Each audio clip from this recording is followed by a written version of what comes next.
જાતિવાદી રાજકારણનો અંત આવશે એવું આપ માનો છો? પહેલી વસ્તુ એ છે કે આ દેશના બધા જ લોકો માને છે કે રાજકારણ જાતિવાદી ના હોવું જોઈએ અને ભારતના સંવિધાનમાં પણ લખેલું છે. હવે તો સારી વાત છે, પણ કમસે કમ જે ન્યુટ્રલ મતદાર છે એની સક્રિય થવાની સંભાવના હું જરૂર જોઉં છું. અને એની સક્રિયતા લોકશાહીની અંદર એક સાત્વિક તત્વ ઉમેરશે એવું મને ચોક્કસ લાગે છે. બરાબર, પણ મતદાનની એક બાજુ આપણે પવિત્ર ફરજ ગણીએ અને બીજી બાજુ મતદારોને કાયદાથી બાંધવાની વાત, એ કેટલી યોગ્ય, કેટલા અંશે? પહેલી વસ્તુ એ છે કે પહેલા ઉમેદવારો માટે કોઈ નિયમ નહોતા. હવે ઉમેદવારો માટે નિયમ આવ્યા કે ના આવ્યા? તેથી કંઈ નાગરિકોના અધિકાર છીનવાઈ ગયા? ઉમેદવારો માટે નિયમ આવે છે. શરૂઆતમાં કોઈ નિયમ નહોતા, હવે ઉમેદવારો માટે બધા નિયમો આવ્યા છે. કેમ? તો ભાઈ લોકશાહીને મજબૂત કરવા માટેનો એક પ્રયાસ. પહેલા ઉમેદવારોને કોઈ હિસાબ કિતાબ નહોતો આપવો પડતો, હવે આપવો પડે છે. એટલે એમના નાગરિક હનન લૂંટાઈ ગયા, એના કોઈ માનવ અધિકાર લૂંટાઈ ગયા એવું નથી. આ બધા જ નિયમો ખરેખર લોકશાહીને મજબૂત બનાવવાના કે અનેક પગલાં લેવાના છે, એમાં એક આ વધારે પગલું છે. ત્રીજી વસ્તુ, મહાત્મા ગાંધીને કોઈ એકવાર પૂછ્યું હતું કે વ્યક્તિના કર્તવ્ય મહત્વના કે અધિકાર મહત્વના? ત્યારે મહાત્મા ગાંધીએ ખૂબ સરસ જવાબ આપ્યો. એમણે કહ્યું કે નાગરિકના અધિકાર હોતા જ નથી, નાગરિકના કર્તવ્ય હોય છે, અને તમે તમારા કર્તવ્યનું પાલન કરો એટલે બીજાના અધિકારોની આપોઆપ રક્ષા થઈ જાય છે. પછી અધિકારની જરૂર જ નથી પડતી. અધિકારની તો ત્યારે જરૂર પડે કે જ્યારે નાગરિક કર્તવ્ય નિભાવતો ના હોય ત્યારે, અને તેથી કર્તવ્ય પ્રાથમિકતા છે. ત્રીજી વસ્તુ, માનો કે તમે કોઈ લોકોને કહો કે તમારે કચરો રોડ પર નહીં નાખો, એટલે એના માનવ અધિકાર છૂટવી લીધા છે, એનો કાયદો હનન કર્યું.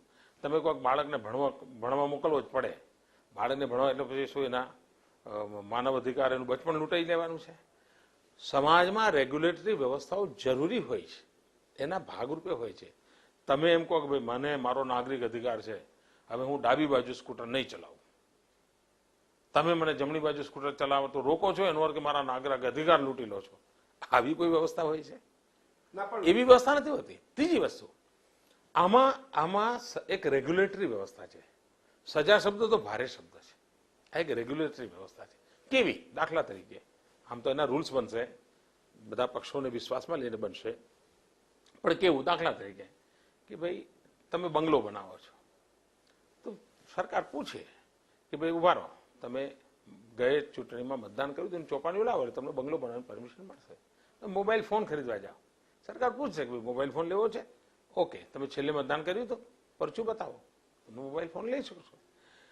આપ વિચાર કરો, લાખો લોકોએ દેશ માટે બલિદાન આપ્યા, આખી જિંદગી કાળા પાણીમાં જઈને લોકો રહ્યા, ફાંસીના માચડે ચડી ગયા.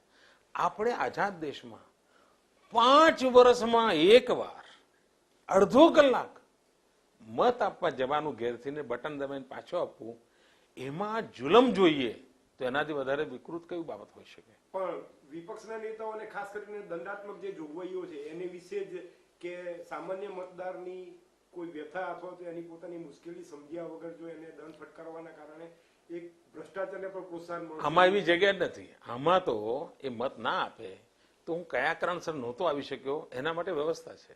એ કહે છે કે હું એ દિવસે ફલાણા ગામ હતો માટે હું નહીં આવી શક્યો, એટલે એવી તો કોઈ સવાલ ઉઠતો જ નથી.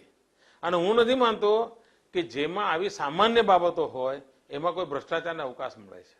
ભ્રષ્ટાચારનો તો કોઈ સવાલ જ નથી ઉઠતો. દુર્ભાગ્ય તો ચૂંટણીમાં જે ખર્ચાના કારણે જે ભ્રષ્ટાચાર આવે છે એ મોટું પાપ છે. ચૂંટણીના કારણે જે માલેતુજારોનું જોર વધ્યું છે અને એના કારણે લોકો માલેતુજારોને ત્યાં કુર્નિશ કરે છે અને એના કારણે જે ભ્રષ્ટાચાર થાય છે એણે કાળો કેર કરી નાખ્યો છે. એમાંથી બચાવવા માટેનો એક આ પ્રામાણિક પવિત્ર પ્રયાસ છે. પણ નરેન્દ્રભાઈ, ખાસ કરીને બીજો એક સવાલ એવો છે કે મોટા ભાગના લોકો એટલે ગામડા તૂટતા જાય છે અને શહેરો વસતા જાય છે, તો માઇગ્રેશન એ સૌથી મોટો પ્રોબ્લેમ હોય છે કે લોકો રોજીરોટી કમાવા માટે એક ગામમાંથી બીજા ગામમાં જાવ તો એક શહેરમાંથી બીજા શહેરમાં જતા હોય છે. એવા સંજોગોમાં એના માટે એક જ વિકલ્પ થઈ જાય કે મતદાનમાં ભાગ લો અથવા તો એ દિવસ પૂરતું એને તમે કરો. ના, એ સરકારને કહી શકે કે હું અહીંયા નોકરી કરું છું, મારો મત ત્યાં છે અને મને ત્યાં જવાનું પાલવે એવું નહોતું માટે હું ગયો નથી. એ કહી શકે. એવું નથી કે નોકરી છોડીને જવાનું, એને કારણ જ આપવાનું અને એને એ સજાગ હોવો જોઈએ કે મારે આ કરવાનું કામ હતું, હું નથી કરી શક્યો. આ સજાગતા છે ને એ પણ પરિણામ આપે છે. સજાગતા પણ પરિણામ આપે છે. દુનિયાના બીજા કોઈ દેશોમાં આ પ્રકારના પ્રયોગો થયા છે? દુનિયાના 35 જેટલા દેશ એવા છે કે જ્યાં કમ્પલસરી વોટિંગ છે. અને અમારા કોંગ્રેસના મિત્રો વિરોધ કરે છે ને ત્યારે મારે એમને પૂછવાનું છે કે એમને ભારતનું બંધારણ ખબર હોય કે ના હોય.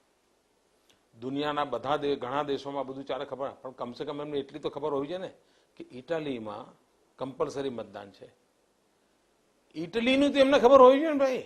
અને એમને અમારો વાંધો હોય પણ ઇટલીએ કર્યું છે માટે તો માનો ભાઈ, આટલું તો કોંગ્રેસ વાળા કરી શકે ને. પણ સ્થાનિક નેતાઓને સૌથી મોટો વાંધો એ જ છે કે 50% અનામતનો વાંધો નથી, એમને ફરજિયાત મતદાનનો વાંધો છે. કેમ એમ? પહેલી વસ્તુ એ છે કે ગઈકાલે અમે એક બિલ લાવ્યા.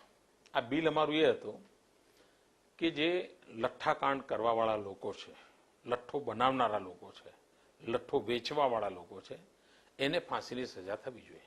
સેંકડો લોકોને મોતને ઘાટ ઉતારે એને ફાંસીની સજાનો અમે કાયદો લઈને આવ્યા. ફાંસી અમે નથી આપવાના, ન્યાયતંત્ર આપવાનું છે.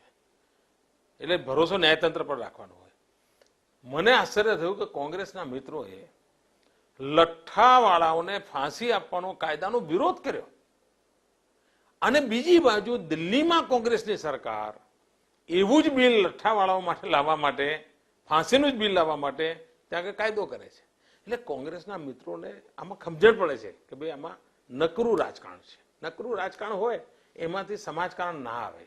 અને અમે જે 50% મહિલા અનામતની વાત કરીએ એમાં પણ રાજકારણ નથી, રાષ્ટ્રકારણ છે. અમે મતદારોને જવાબદાર બનાવવા માટેની વિધિ બનાવીએ એ પણ રાજકારણ નથી, શુદ્ધ રાષ્ટ્રકારણ છે.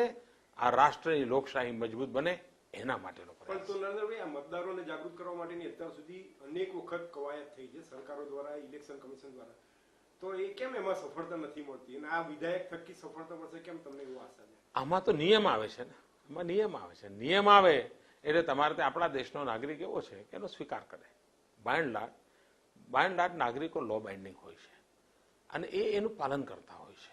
અને હું માનું છું કે આપણે આવું એક જવાબદારીનું તત્વ લાવવાની સમય પાકી ગયો છે. પણ લોકશાહીને મજબૂત બનાવવાની આપણી જે ઝુંબેશ છે એના સંદર્ભમાં મારે બીજો એક સવાલ આપણે પૂછવો છે કે રાઇટ ટુ રિકોલની બહુ જ ચર્ચાઓ થઈ દેશ આખામાં કે તમને ન ગમતો હોય પ્રતિનિધિને પાછું બોલાવી શકાય. આ ખરડામાં એમાં ન તમે સમાવેશ કરી શકો? જો આ ખરડો છે ને એની બ્યુટી જ આ છે.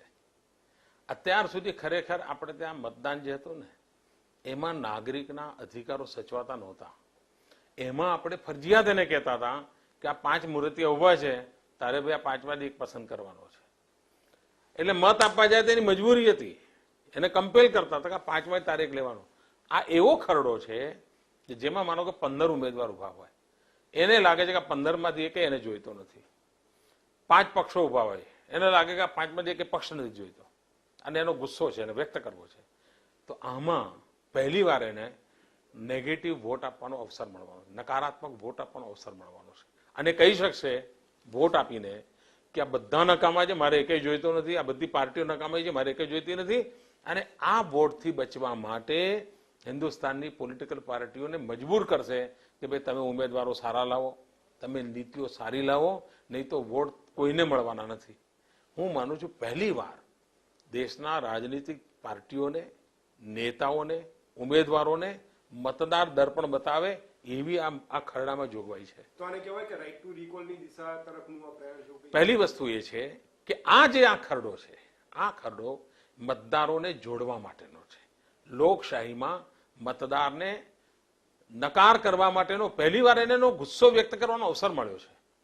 પહેલી વાર એને પોતાની નારાજગી વ્યક્ત કરવાનો અવસર આપવામાં, જે અત્યાર સુધી નહોતો.